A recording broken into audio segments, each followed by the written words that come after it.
un gesto de indignación muy comprensible, por otra parte, que tuvo el otro día en una discusión. A Gerardo también, a todos ahí, mi abrazo y el más cordial, por cierto. Y a usted, lo mismo, Gustavo, y me convierto en telespectador hoy grabado. Un fuerte abrazo. Gracias, Víctor Hugo. Hasta mañana, ¿eh?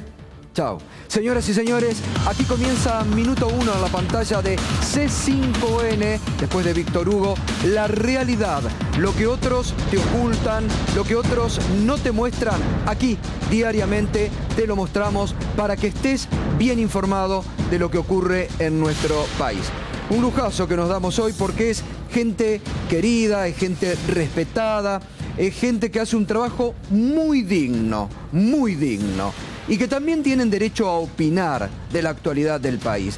Porque en este caso, tanto Raúl como Gerardo, un poco más acá tal vez en el tiempo, Ivo Kutsarida, pero son actores que vienen hace muchos años peleándola.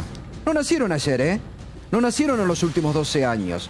Hace muchos años que la vienen peleando en momentos difíciles de nuestro país. Ellos salían a las calles, en el caso de Raúl con teatro abierto, Gerardo también, y se han formado realmente en una profesión que es hermosa, pero que es muy difícil. Y yo siempre digo, a los actores en vida hay que quererlos, hay que cuidarlos, hay que contenerlos y también hay que escucharlos. Y también son una palabra sabia que surgen de nuestra sociedad. Por eso hoy nos damos el lujo de compartir con ellos, bueno, y con Juan Pablo Arenaza, que es un invitado permanente también a este programa para hablar de la realidad y para intercambiar opiniones y debates como siempre hacemos aquí. Así que tenemos por delante un programa muy interesante, con opiniones muy lúcidas sobre la actualidad que a ustedes seguramente le van a interesar. Y enseguida también Berco nos va a estar adelantando un escándalo en el Ministerio de Energía que salpica al ministro Aranguren, de dos funcionarios de altísimo rango, el segundo y el tercero de Aranguren, enfrentado por la guerra de garrafas.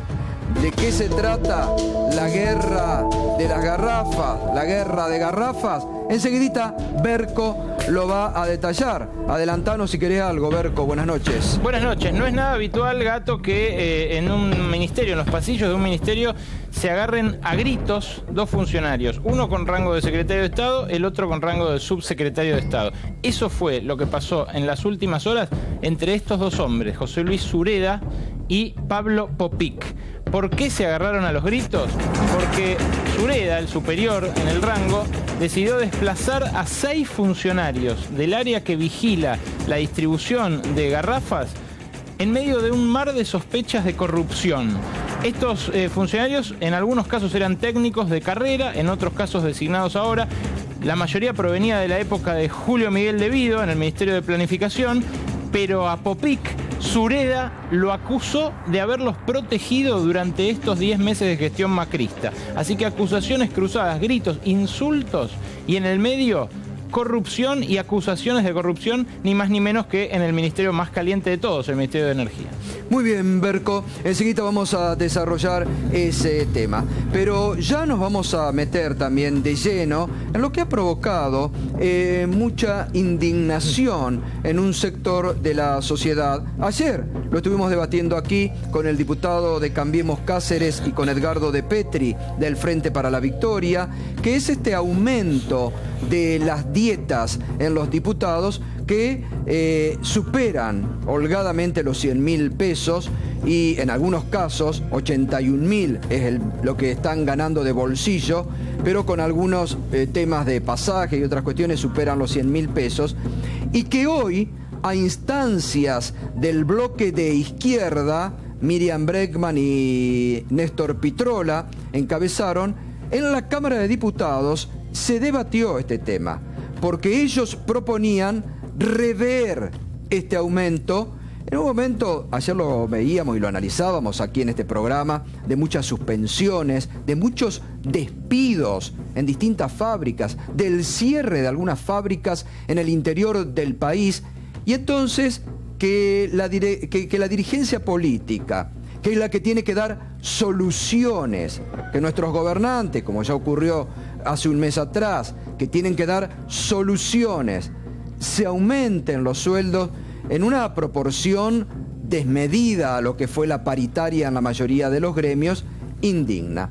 Hoy ocurrió que se dio este debate en la Cámara de Diputados, pero no prosperó.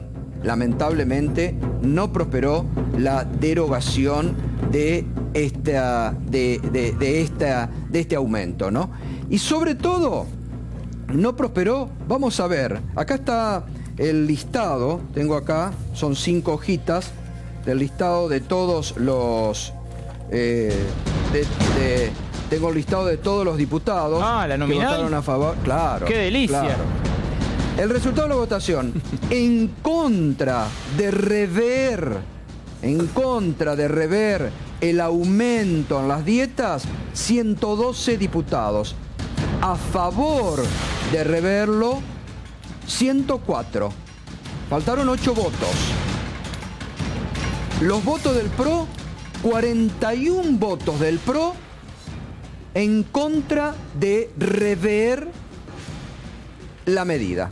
41 votos del PRO en contra de rever el aumento en las dietas de los diputados. Solo 2 diputados votaron afirmativamente del PRO. Martín Maquieira de La Pampa y Carlos Gastón Roma de Tierra del Fuego.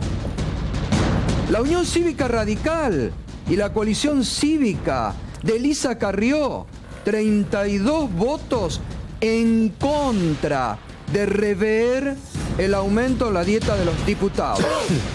Todos negativamente. Elisa Carrió se ausentó. No estuvo.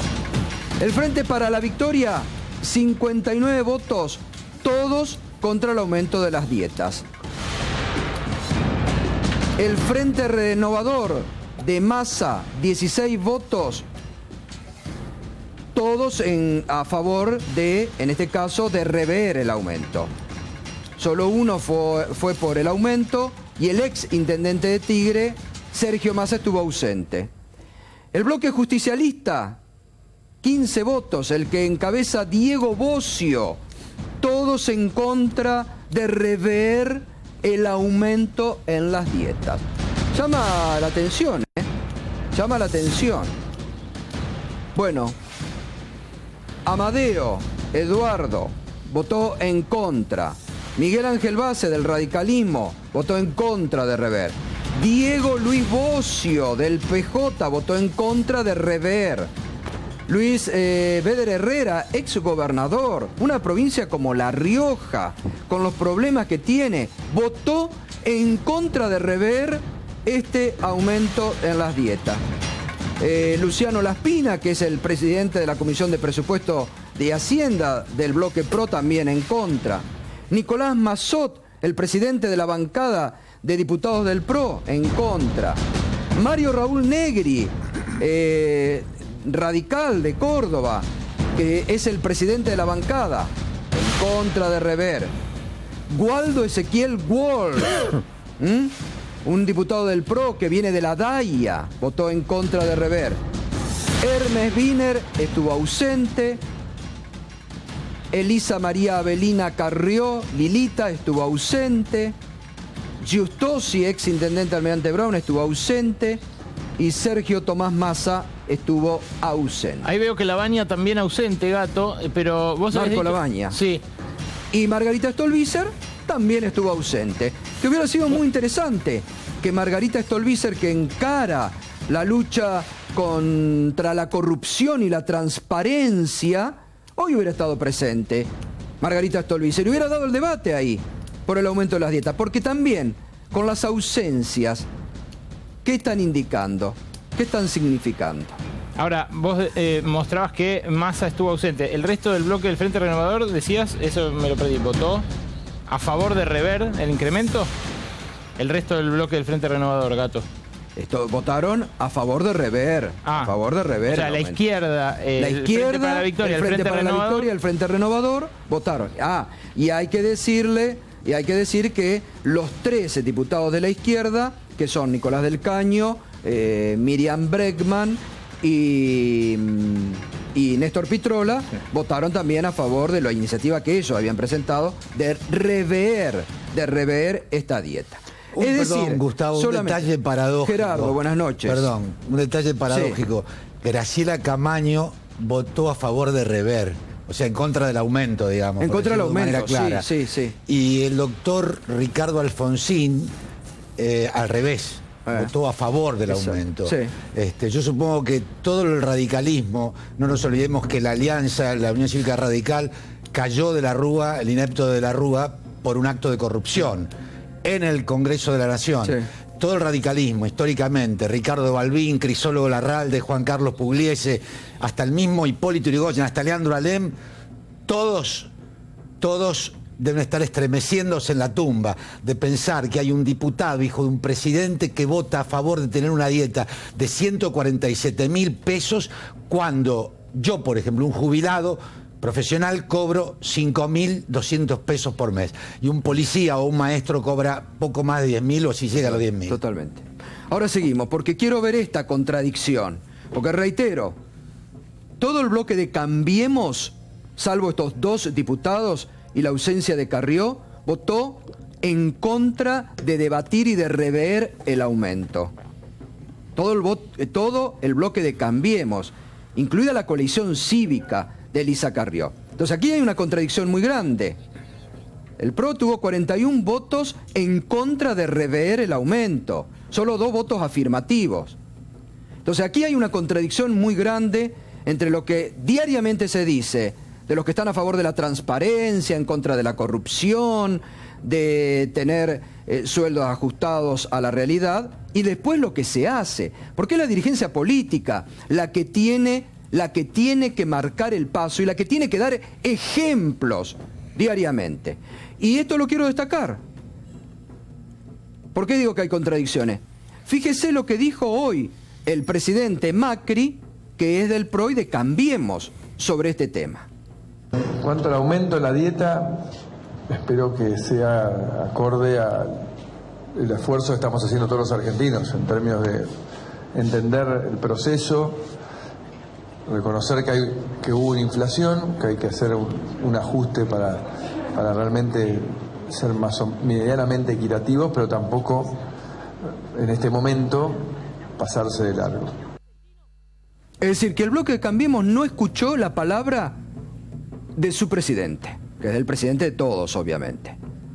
Pero la coalición cívica que está en el bloque de Cambiemos no escuchó la palabra del presidente. Y reitero este concepto, que es fundamental en estos días que corren. Por eso decía que también me extrañó que Margarita Stolbizer, que diariamente habla de la transparencia, no esté allí para dar este debate con la fuerza que muchos le reconocen en este momento, la banderada contra la lucha contra la corrupción. Porque son los lugares donde tienen que estar presentes para marcar lo que a diario, cotidianamente dicen en los medios.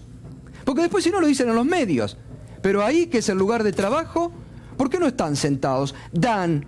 Y a mí me llama la atención que contradigan la palabra del presidente sobre este caso. No sé, Juan Pablo, ¿qué opina usted? No, mire, nosotros en la legislatura, yo soy legislador de la ciudad, nuestro sueldo tiene que ver con la paritaria de los empleados de la legislatura, o sea que es cobran allí, a medida que es el promedio de las paritarias nacionales. En el Congreso tienen otro sistema, porque la dieta lo votan por los diputados por la independencia de los poderes. Yo creo que hay que tener un promedio de las paritarias. Igualmente, como en la legislatura, mi sueldo aumentó igual que el último empleado de la legislatura, ¿no? Entonces, cada parlamento se maneja de forma independiente. Qué extraño esto, que el presidente dice una cosa y todo el bloque le vota en contra de la palabra del presidente. Yo soy respetuoso de la independencia de poderes, creo que hay que partir de la paritaria promedio y el sueldo de los legisladores debería ser el promedio de la paritaria, pero yo no conozco el caso de los ¿Y el aumento diputados de los jubilados, el 15%, no podría ser? No, eso digo, para sí, tomar como base el sector más frágil, más vulnerable de la sociedad. Sí, el que más merecería. Tiene que haber un promedio de. Bueno, y aumentaron el 47%, pero no hay problema, porque el día de mañana, cuando sean jubilados, van a tener jubilación de privilegio. No, las jubilaciones de privilegio hace muchos años no existen en la Argentina. Eso se derogaron hace muchos años. Sí. Pero creo que como legislador y como parlamentario uno tiene que tener el aumento del promedio de las paritarias nacionales, porque uno vive en el mismo lugar y bueno, no conozco porque el caso del Parlamento, el tema es que ellos se votan la dieta porque no es un salario, es una dieta que tiene que ver con la independencia de los poderes. Eso es lo que o sea que a usted le parece excesivo el 47%, considera que debería haber sido el 31%, que es el promedio paritario de este año. No conozco el caso puntual, sé el aumento que tuvieron, creo que debería ser el promedio de las paritarias. Raúl, buenas noches, un Hola. Gusto que estés aquí, ¿Qué tal? gracias. ¿Qué sensación te da esto, la dirigencia política, estos rechazos a rever lo que ellos mismos aceptan? ¿Cómo cuidan el mientras tanto, no? Y cuando digo mientras tanto me estoy refiriendo a los trabajadores que están exigiendo que se reabran las paritarias y es el mientras tanto, porque la inflación ha crecido de una manera escandalosa, los servicios también, y ahí tienen que esperar, es decir, de acuerdo a lo que se plantea, tienen que esperar. En cambio, los representantes del pueblo no esperan, se han dado una dieta o un aumento o como se llame, que está, digamos, no sé si acorde con lo que exigiría cualquier trabajador. De hecho, los bancarios han parado pidiendo una cosa que se le equipare. Pero llama la atención la poca sensibilidad que tiene un sector de los diputados frente al drama del pueblo, porque ya no se puede hablar de que están mal las cosas. Hay un sector muy grande de la población que la está pasando horrible, así. Yo noto en las calles de Buenos Aires, de la capital, cada vez más gente que duerme en la calle. Los lugares así de entradas, como los teatros, como restaurantes, como bancos, ves los cartones a la mañana que dejan los que pusieron los colchones durante la noche. ¿Lo ves? Y esto ha crecido, se ha multiplicado, como se multiplican los merenderos, donde iban 100 personas el año pasado, iban 250, 300, iban los niños, van los padres de los niños, van los abuelos de esos niños. Esta es la realidad. Esto los diputados lo ven, no lo ven. ¿Por qué se ausentan los que se ausentan del debate, por ejemplo? ¿De qué ética puede hablar cualquiera de esos diputados cuando tiene que dirimir después algo tan sensible, tan casi ofensivo para la gente que gana un sueldo muy chico y ellos se ponen un sueldo de 147.000 pesos y hay diputados que se ausentan del debate y que levantan la bandera de la transparencia? Bueno, seguimos. Ahora vamos a continuar. Es muy interesante el panel que tenemos hoy para analizar los temas de la actualidad y de nuestra realidad. Ya que estábamos con los legisladores, llamó mucho la atención realmente, repercutió mucho durante todo el día de hoy, declaraciones del jefe de la bancada del Frente para la Victoria en la Cámara de Senadores, Miguel Ángel Pichetto, hablando sobre un tema que realmente creíamos que ya estaba totalmente erradicado, olvidado, de esto de la relación de nuestro país con nuestros vecinos de Perú, de Bolivia o de Paraguay, o los extranjeros que vienen a la Argentina. Y Pichetto de pronto reinstala un tema también muy sensible para muchos sectores de la sociedad. Pero fíjese lo que dijo. Analizamos los acontecimientos internacionales de acuerdo a lo que nosotros pensamos y la realidad suele ser diferente. Acaba de hablar el vicepresidente de Bolivia y dijo que pagar el aguinaldo significaría aumentar el desempleo en Bolivia. El problema es que nosotros siempre funcionamos como ajuste social de Bolivia, es muy interesante, y ajuste delictivo de Perú, es muy interesante, es realmente interesante el tema. Casi diría apasionante, porque Perú ha resuelto su problema con la seguridad. Ha transferido, digamos, a todo el esquema narcotraficante. Las principales villas de la Argentina están tomadas por peruanos. Y por argentinos, cómplices de peruanos, porque no quiero tampoco discriminar. Pero lo que digo es que ellos resuelven el problema desde el punto de vista de sus realidades, mejoran incluso en el funcionamiento de sus propios países, y la Argentina incorpora toda esta resaca, donde no tenemos control migratorio, distintas corrientes migratorias que se instalan en la Argentina y que las vemos en la calle. Este tema requiere de un abordaje mucho más amplio. El problema es que nosotros siempre funcionamos como ajuste social de Bolivia, el ajuste delictivo de Perú. Y la Argentina incorpora toda esta resaca. Bueno, la verdad que muy sorprendente. Muy sorprendente. Pocos se han animado a decir lo que ha dicho Pichetto. Dice la resaca. Dice, somos el ajuste social de Bolivia. De los peruanos les solucionamos el tema del narcotráfico, los mandamos a la Argentina. Es tremendo. ¿Sabes qué? A mí no me parece, perdóname, a mí no me parece sorprendente lo de Pichetto. Si hay algo que no me parece sorprendente, siendo alguien de una trayectoria regularmente xenófoba, racista y antisemita. ¿Por qué? Pichetto, no se olviden que en plena sesión parlamentaria habló de los argentinos y de los argentinos judíos. Dijo que había argentinos judíos y que había argentinos. No sé a qué se refiere para gente, por ejemplo, como yo, que tiene ascendencia judía y que es argentina. Pichetto habló de la aportación de cara en los últimos años, hace 2, 3, 4 años, se pueden buscar declaraciones suyas sistemáticamente racistas, sistemáticamente xenófobas. Habló de deportación de cara, habló de los senegaleses, tiene una fijación con los senegaleses que trabajan en las veredas porteñas, sobre todo vendiendo cosas, ganándose la vida, viniéndose como vinieron nuestros abuelos, de lugares donde pasaban hambre a buscar un suelo donde se da la bienvenida a todo aquel que quiera trabajar en el suelo. Que dice además el preámbulo de nuestra Constitución Exactamente. Nacional. Es verdaderamente vergonzante y digno de alguien como él, que era socio político de Carlos Soria. No nos olvidemos, Carlos Soria, otro que también ha sido fotografiado con Eric Prieb, que por ejemplo... Bueno, el presidente de la bancada del gobierno anterior hasta hace unos meses, ¿no? Sí, pero ahora está aliado con ustedes, parece. Él es del Frente para la Victoria. Pero está aliado, parece. Pero ¿qué quería decir? No, lo que yo quiero decir, cuando Pichetto se refiere a peruanos que supuestamente están en negocios narcos, lo que está fallando es un problema de seguridad, no si es peruano, si es boliviano o si es argentino. Es un problema nuestro. Claro, es un problema de las autoridades argentinas, que ¿qué pasó? Que en la Argentina en los últimos años se llenó de droga, independientemente de la nacionalidad de la gente que vende la droga. Gerardo, ¿cómo te suena esto? Un comentario xenófobo, pero como dice Berco, es digno de Pichetto.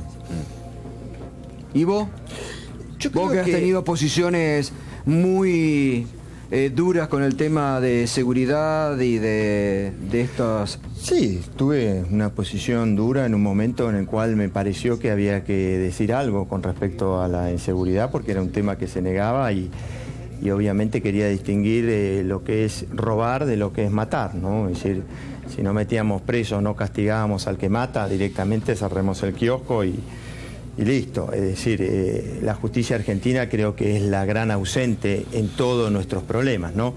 Pero bueno, sobre este tema, yo creo que la persona que suda y trabaja y transpira y construye y en definitiva da algo a la sociedad, un trabajador es alguien que está haciendo fructificar la tierra, yo creo que tiene derecho a ese lugar. Ahora, el tipo que delinque, obvio, como todo, argentino o peruano sería, creo que invitarlo a que se retire a su país. Es decir, yo creo que no hay mucha discusión sobre esto. Es decir, ya que esta tierra te da la posibilidad de estar, si trabajás, bueno, bienvenido seas. Ahora, si venís a delinquir, a transgredir la ley, bueno, te invitamos a que te vayas. Es decir, te depositamos en tu país de origen y chao Pinela. No creo que, obviamente que se pueden hacer comentarios xenófobos o se pueden hacer comentarios racistas que están fuera de lugar, pero yo creo que todo el mundo está de acuerdo en que una persona que delinque siendo extranjera, bueno, ya está, ¿no? Ahora, fíjense lo que produce entre otras reacciones Pichetto. Miren este tuit, lean este tuit. Lo vamos a mostrar ahora, si lo podemos mostrar. ¿De quién? Bueno, ahora no quiero adelantar, quiero crear, porque digo, las reacciones que produce. Lo que pasa es que Pichetto, frente a esto, Gato, me parece que la voz es unánime. Sí, Frente no sé si la voz es unánime. No, bueno, pero sepamos distinguir una cosa de la otra. Él habló de los narcotraficantes, es decir, un narcotraficante encima es extranjero. Claro, pero está estigmatizando, porque dice, los peruanos narcotraficantes los mandaron a la Argentina. Está estigmatizando, ahí me parece. está lo riesgoso. No podés, porque también hay narcotraficantes argentinos. Vargas Llosa estudió en Argentina. Claro, pero el narcotraficante argentino, vos no lo podés mandar a Perú. El narcotraficante... Cae cualquiera en la volteada que sea peruano. Entonces le pones el sallo. Sí. ¿Entendés? Porque si vos tenés identificados los narcotraficantes, nombralos con nombre y apellido, decir dónde se encuentran y los iremos a buscar. Pero si vos hablas de la comunidad peruana, metés a todos los peruanos. No, por supuesto. No, Raúl, en eso estoy de acuerdo.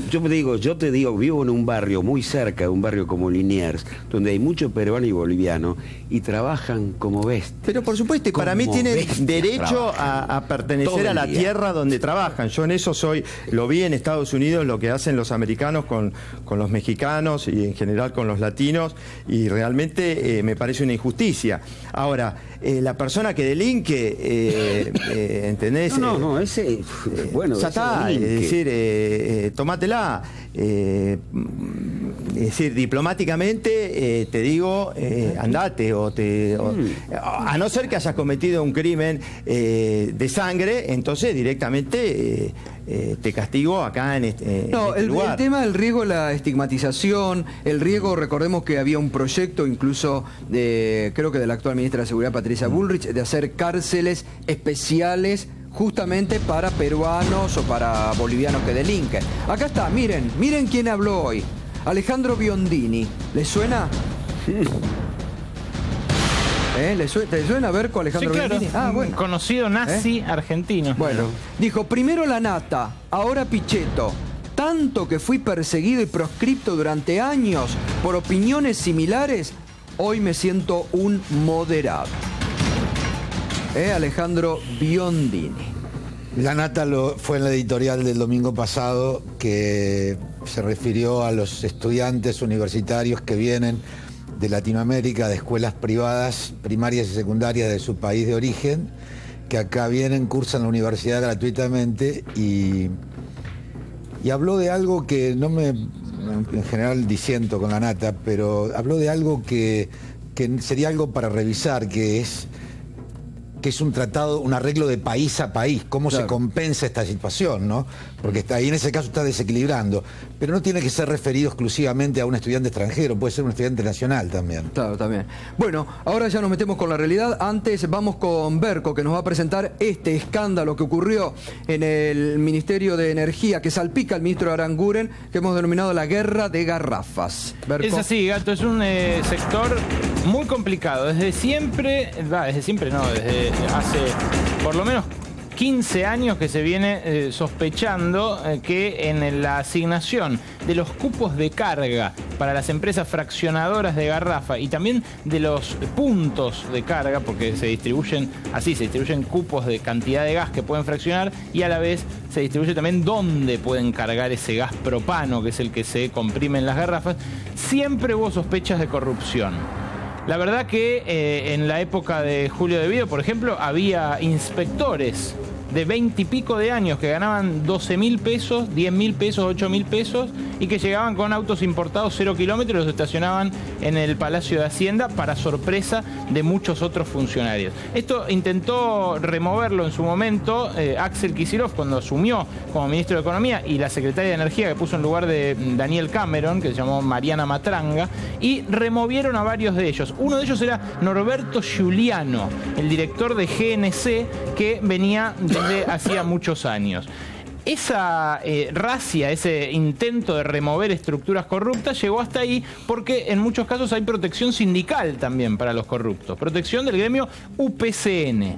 ¿Y qué fue lo que estalló ahora entre el número 2 del ministro Aranguren y su subalterno directo, el subsecretario Pablo Popic? Una interna a los gritos y a grito pelado y a insulto pelado en los pasillos del Palacio de Hacienda, allí donde funciona el Ministerio de Energía, porque Sureda, José Luis Sureda, el secretario de Hidrocarburos, lo acusó a Popic a su dependiente, al subsecretario de Refinación y Comercialización de Hidrocarburos, de proteger estas estructuras de corrupción que anidan en la Secretaría de Energía, ahora Ministerio de Energía. Estos dos hombres, los hombres que ustedes ven aquí en pantalla, Sureda y Popic, son dos ex-CEOs, son dos hombres que vienen de las petroleras. Sureda fue durante los últimos 15 años, del 99 hasta diciembre del año pasado, vicepresidente de gas de Pan American Energy, de la petrolera más grande privada de la Argentina, propiedad de la familia Bulgeroni. Popic, por su parte, trabajó un año y pico en Repsol YPF, después trabajó en Exxon, que acá tenía las estaciones de servicio ESSO. Luego, cuando esas estaciones son compradas por Axion, que es otra marca que ahora es muy popular, pasó a ser uno de los directores de Axion. Y justamente allí, en Axion, de Axion saltó al Ministerio de Energía, de la mano de Juan José Aranguren, igual que José Luis Sureda, su jefe. Durante estos 10 meses tuvieron una convivencia forzada y algo tensa, hasta que esta semana estalló el conflicto, se revolearon acusaciones mutuas de corrupción, porque a su vez Sureda dijo que Popic había echado al director de GNC, al director actual de GLP del Ministerio de Energía, y que de esa manera también había intentado encubrir a los corruptos. Lo cierto es que se dieron dos hechos muy poco comunes. Uno, que se griten dos funcionarios de altísimo rango en los pasillos del Palacio de Hacienda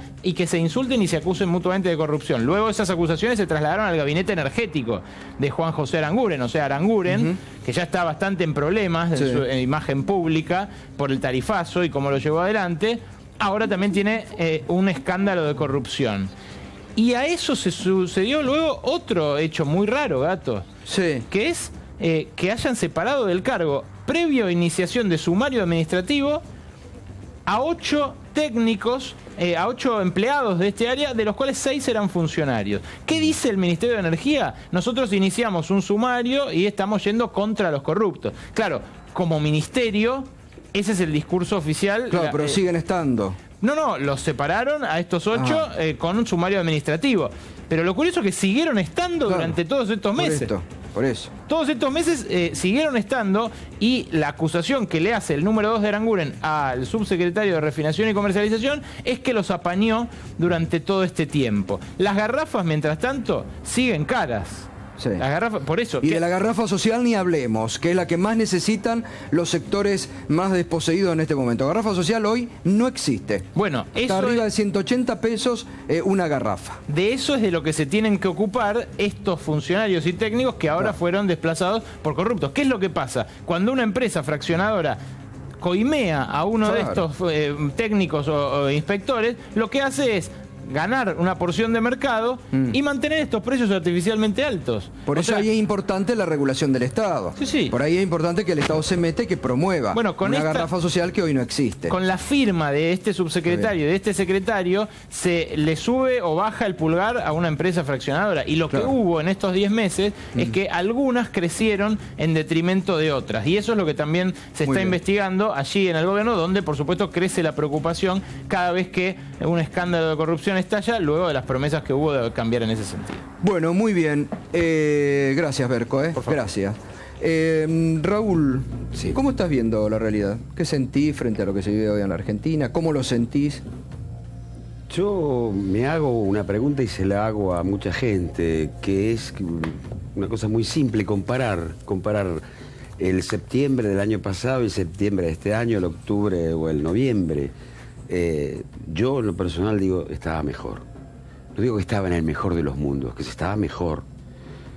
Si no había los miles de despedidos que hay hoy día, no había la inflación que tuvimos galopante. Si bien había inflación, no esta inflación inmanejable, no había una deuda externa contraída en tan pocos meses y llevada a niveles que lo vamos a tener que pagar muy caro cuando empecemos a pagar los intereses del año que viene de esta deuda que ya está contraída. Es decir, hay una serie de factores que juegan en la vida cotidiana de la gente y sin ninguna perspectiva. Es decir, porque se contrajo deuda externa, ¿para qué? ¿Para qué se usa ese dinero? Es decir, si fuese por obras de infraestructura, de grandes emprendimientos, bueno, bienvenida sea.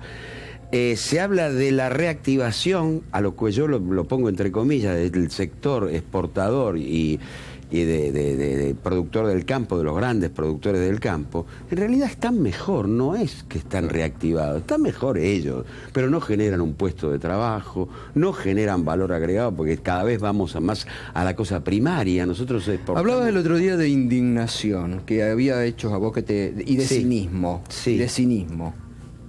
Y sí, porque cada vez que veo a un funcionario de este gobierno que tenemos referirse a estos mismos temas que yo estoy abordando, ven una realidad o pintan una realidad, o siempre apelan al mismo argumento de que es echarle el sallo a todo lo anterior.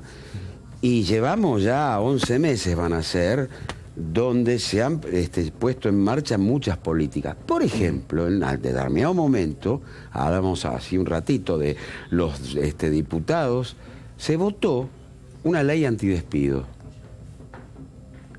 Y el presidente la vetó con el argumento de que eso iba a generar más despidos. Resulta que desde que vetó esa ley, los despidos se multiplicaron. Y él había hecho un acuerdo con empresarios que realmente fue un acuerdo trucho. Sí. Es decir, porque no se cumplió absolutamente nada de todo eso, los despidos continúan, se sigue incrementando de una manera notable el número de gente desocupada. Bueno, ahí también participaron los empresarios argentinos, los empresarios, ¿no? Firmaron un acuerdo, claro. Firmaban muchos de los que después despedían o suspendían también empleados, ¿no? Claro. Gerardo, ¿vos cómo lo estás observando este momento? Coincido con lo que dice Raúl. No veo posibilidades de recuperación si todo lo apostamos al sector agroexportador, y va a seguir resintiéndose la industria nacional y los puestos de trabajo que son los que se generan ahí. Hoy la soja cayó de vuelta, bajó de 3.68 el quintal a 3.61. Si pensamos que en la época del viento a favor estaba en 500 y pico, Berco, ¿no? Algo así. 600 llegó. Casi 600. La tonelada de eso. Sí, la tonelada. Y bueno, yo no veo que haya muchas perspectivas. Todo, como dice Raúl, ha declinado la producción. Lo único que creo que aumentó un 3% fue la venta de autos de 0 kilómetros en octubre, octubre respecto del octubre del año la alta pasado. Gama, ¿no? Sí, claro. Alta gama. Ha repuntado. Juan Pablo. Bueno, yo soy respetuoso de las opiniones. Yo me indignaba cuando veía cómo robaban. Yo me indignaba cuando decían que Argentina tenía menos pobreza que Alemania. Yo me indignaba cuando no medían bien la inflación. Entonces los salarios se acomodaban por una inflación irreal. Eso a mí me daba indignación.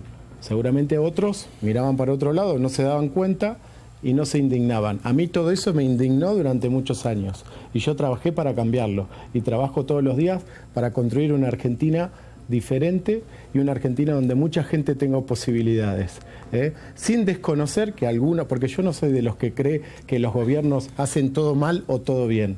Los gobiernos se equivocan, hacen cosas bien y hacen cosas mal. El gobierno que pasó hizo cosas que estuvieron bien y hizo una cantidad de cosas que estuvieron mal. Entonces yo no soy necio. Yo creo que estamos transitando un camino difícil en la Argentina hace muchos años. ¿Y qué estuvo bien, la República, que estuvo bien en el gobierno anterior, hay muchas cosas que quizá hubo avances, ¿no? El matrimonio igualitario que fue votado mayoritariamente por la oposición, o sea que es un proyecto de muchos sectores políticos, impulsado por el oficialismo. El ingreso universal ciudadano también para los sectores más desprotegidos de la Argentina, para que la gente que más necesita no tenga que depender de un puntero como funcionaba antes, y algunos temas de la economía también funcionaron bien y otros no. Lo que creo que funcionó mal es la construcción de un relato mentiroso, hacernos creer a los argentinos de una cantidad de cosas que no eran lo que la realidad decía, ¿no? Y con respecto a vos sos economista. Hoy, ¿cuántas reservas tiene el Banco Central? Sí, más que antes. Bueno, mucho más. Tienen más de 30.000. Esos dólares no vinieron vinieron de inversiones del sector productivo. No, de aumentar la deuda externa.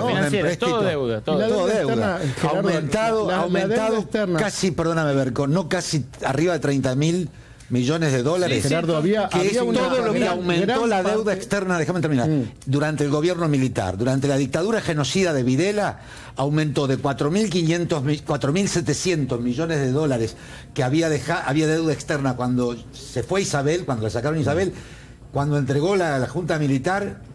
Había 47.000. Igual no comparemos el 1000%. Un gobierno que votó a la gente con una dictadura militar. Pero independientemente... Estoy comparando el engrosamiento de la deuda externa de un gobierno democrático en 11 meses de gobierno. Gran parte de esa deuda externa o de esa deuda que tuvimos que asumir era una deuda que estaba inconclusa en la Argentina, ¿no? Que era una parte de la deuda que el gobierno anterior no había terminado de cerrar y había que cerrarla. Entonces no es únicamente deuda que se originó millones. No era 50.000, pero gran parte. A ver, Raúl, quería decir algo. No, corroboro lo que se está diciendo en relación a la deuda, es decir,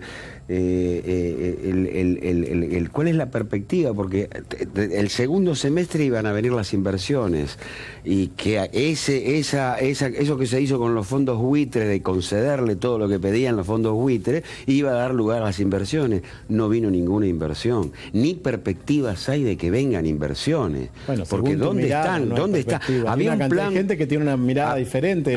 Pero basta de miradas diferentes. Bueno, cosas concretas, algo concreto. Yo conozco ¿cuál es la inversión? Pero decime de algo concreto. Claro. Mirá, Renault acaba de anunciar, para decir algo concreto, que iba a fabricar 3 modelos que no iba a fabricar antes. Que va a fabricar. Y obviamente pero las inversiones tienen un proceso. ¿Hay alguna inversión concreta que haya arrancado ya? Tienen un proceso. En obra pública, ¿qué arrancó? Bueno, el soterramiento del tren Sarmiento, que lo habían anunciado una cantidad de veces. Ahora arrancó finalmente. ¿A quién le dieron el soterramiento? No, el soterramiento estaba dado hace muchos años a Calcaterra, que es una de las empresas de construcción que existe en la Argentina hace más de 40 años. ¿Y por qué no se lo dio a este gobierno? Se lo dio al gobierno anterior. De ser licitador de obra pública. Sí. Sí, porque había un plan Belgrano del que se anunció en la campaña, que no se ha hecho absolutamente nada. Bueno, de eso dio cuenta un intendente o uno de los gobernadores, un intendente de Tartagal, dolorosamente dijo: no hay ni atisbo de que empiece ningún plan de obra pública. Mira, el otro día... Pero, ¿qué pasa? ¿Por qué no empieza nunca? ¿Por qué no arranca nunca? El otro día salió un artículo, una información que se aumentó, en 3 meses aumentó en la provincia de Tucumán la cantidad de arándanos que salían. En 3 meses salieron más que durante 3 años, porque se aumentaron no sé cuántos metros la pista y hoy pueden aterrizar los aviones ahí. Eso es parte del plan que se está implementando. Las cosas tienen un proceso, se están haciendo rutas nuevas, la economía no se mueve de un día para el otro. ¿Qué rutas se está haciendo nuevas? Claro, en Salta se están haciendo rutas. El otro día el gobernador anunció una autopista en la provincia de Salta, pero además son obras que estaban pomposo. Casamiento pomposo. También se casó. Eso te puedo decir. Claro, también se casó. Estamos todos enterados. Pero después de las rutas, de algo que haga el gobernador de Salta, donde de Salta yo sé cosas de una miseria, es decir, escalofriante. Pero de ahora, de los últimos 8 meses. No, y lo viene incrementando, porque ese es el gobernador que viene. El conocimiento de los derechos humanos, del dictamen de la Organización de las Naciones Unidas, que la Argentina se calla la boca y el gobernador de Jujuy no dijo ni mu respecto de la detención ilegal. El gobernador se expresó en un sentido. Tremendo, sí, el sentido que se viene expresando. No, pero sabe que hoy aclaró y vino muy bien la aclaración del presidente del CEL, Horacio Berbisky. No le compete al gobernador, le compete al presidente de la República responder lo que la ONU ha marcado. No le corresponde. Hoy dijo Berbisky, miente totalmente Gerardo Morales. No, lo dijo hoy. ¿Me permití? Vamos a escucharlo, Horacio Berbisky, lo que dijo hoy. La presentación en las Naciones Unidas fue conjunta del CELS, de Amnesty y de Andes, que es una asociación de abogados de derechos humanos en coordinación con el equipo de la defensa de Milagro Sala, es el propio grupo de Naciones Unidas en detenciones arbitrarias el que le transmite al gobierno que esa detención no tiene razón de ser, que debe disponer la libertad inmediata de Milagro Salas, dice inmediata, y además tiene que reparar el daño que le causaron e investigar las responsabilidades en la violación de sus derechos que sufrió de su detención arbitraria. Le argumenta que en realidad es una información atrasada y que le faltan datos a la ONU para su resolución. Morales miente alevosamente. Bueno, allí decía, ¿no? Morales miente alevosamente, un poco lo que estaba marcando Gerardo, ¿no? En cuanto a que tiene que ser una reacción inmediata del gobierno, ¿eh? Y hay que decir de la canciller argentina la que tiene que... Sí, hay que decir que el CELS no habla por intervención política en esto, sino que llevó adelante la defensa jurídica de Milagro Sala para que sean respetados sus derechos humanos como organismo de derechos humanos que es, ¿no? Ivo, bueno, yo con respecto a la economía... veo que tenemos un problema, porque yo hablo más no me fijo tanto lo que está haciendo el gobierno porque... ¿Seguís en actividad política o después de hacer... ¿Seguís en actividad política o no? Sigo, siempre me interesa, estoy como asesor, trabajando en el equipo de Adolfo Rodríguez A, aprendiendo muchísimo, y con respecto a la economía, lo que te quería decir es que yo lo que veo es que un inversor, un tipo que quiere invertir, porque en definitiva esto es lo importante, vos tenés que hablar con un tipo que quiere invertir $1.000.000 en poner un comercio, $1.000.000 en poner una cadena de no sé, de restaurantes, o un tipo que quiere venir como Renault e invertir $2.000 millones en producir. Y yo lo que escucho permanentemente de estos inversores es que no les conviene poner la plata acá en Argentina. Este es el problema que tenemos. El problema es que cuando vos te sentás, vos sos el inversor, se te sientan dos tipos al lado. Uno es el Estado, y que te viene y te dice, che, el 35% de lo tuyo es mío. Y del otro lado se te sientan todos los sindicatos y te dicen, esto, el 25% de lo tuyo es nuestro, y fíjate lo que hace porque también te puedo castigar con unas leyes laborales que son realmente que ya están empezando a ser tendenciosas siempre hacia un mismo lugar. Entonces el inversionista... Pero usted vos no esperarás como Macri que hay que rever todo el tema de las leyes laborales. Tienen que ser tendenciosas, tienen que ser a favor del operario, a favor del que trabaja en la parte débil de la relación. Tienen que ser a favor de la persona que necesita... Para, Gerardo, te lo voy a explicar. Tienen que ser a favor del tipo... Del más débil en este caso. Del más débil. El más débil es el laburante siempre. Por supuesto, del más débil que hace las cosas bien, que hizo las cosas bien. De todas maneras, Ivo, el inversor... Pero esto es importante, si no nos sacamos la careta, Sí, no, pero parecería que el inversor es una carmelita descalza que llega a invertir, no es así. No es una carmelita descalza, pero todos los inversores del mundo, todos los inversores del mundo invierten porque quieren ganar plata. Seguramente. Presentame uno que diga, no, yo voy a invertir porque quiero sacar a la gente de la pobreza. No entra en ninguno de sus parámetros. Por eso, entonces estamos de acuerdo en eso. Entonces, lo que tiene que hacer la política, lo que tiene que hacer un país es decir, bueno, yo quiero generar trabajo, porque lo interesante es que un trabajador no tenga un solo laburo y que se lo echan de ese laburo, la familia no come por 1 año y medio. No, lo interesante es que si yo me voy de tu empresa, me cruzo en la vereda de frente y tengo 10 empresas que me contratan. Entonces, eso es estar en un... La construcción cayó arriba del... Bueno, pero por eso te estoy diciendo... Pero esto es la madre de todas las pero Gerardo, estoy de acuerdo con vos, pero ¿por qué pasa eso? Porque no es negocio invertir en la Argentina. Pero ¿sabes por qué no es negocio invertir en la Argentina? Eso es lo que tenemos que investigar. Porque ha caído el mercado interno de consumo. No solamente han agredido ese Pero no sector. solamente es eso, Raúl. No solamente es eso. Es fundamental. Claro que es fundamental. Pero es fundamental porque entonces para qué vas a producir? Pero por supuesto. La apertura de las importaciones. Está bien, Gerardo, pero indiscriminada. Quiero llegar a este punto, que el gobierno se tiene que sentar con los actores de la economía, con los sindicatos, con él mismo analizar su sistema impositivo. Bueno, pero tienen que llegar a un acuerdo. Pero tienen que llegar a un acuerdo para que sea interesante y para que sea viable producir trabajo e invertir. Porque si todo este verso de las inversiones extranjeras, ¿qué van a venir los extranjeros si los argentinos no invierten en su propio país? Los tipos que tienen billete tienen la plata fugada. Claro. Listo. Y ya con eso estamos jodidos. Y no la trae porque no es negocio. Puesto en paraísos fiscales. Entonces, se tiene que juntar la clase política y sobre todo estos tipos que dicen que son crack, ¿viste? En el tema de la empresa, y hacer que invertir en la Argentina sea negocio. ¿Pero por qué crees que no es inversión hoy? Que no la hay. Primero, para mí, fundamental, es producto de que hay un mercado achicado, un mercado de consumo interno achicado, que era lo que ocurría en el gobierno anterior, ocurría todo lo contrario.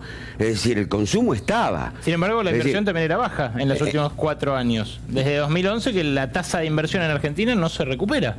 Lamentablemente, es lo que faltó para que justamente pudiera crecer sin inflación el modelo. Lo que pasa es que hay un mundo que también tiene una cantidad de dificultades enormes, que nosotros no somos una isla, el planeta, el mundo pero no es tan fácil, digo. El mundo capitalista está en una crisis terrible. No es que. Ya lo sé, pero por eso y nosotros tenemos imaginación y creo que el argentino es talentoso y es laburador. Creo que se tienen que sentar y formar las condiciones para que invertir en la Argentina sea negocio, porque si no es negocio invertir en la Argentina y la pobreza aumenta, entonces aumenta el gasto público, entonces se hace un círculo vicioso en el cual ¿a dónde vamos a terminar? Bueno.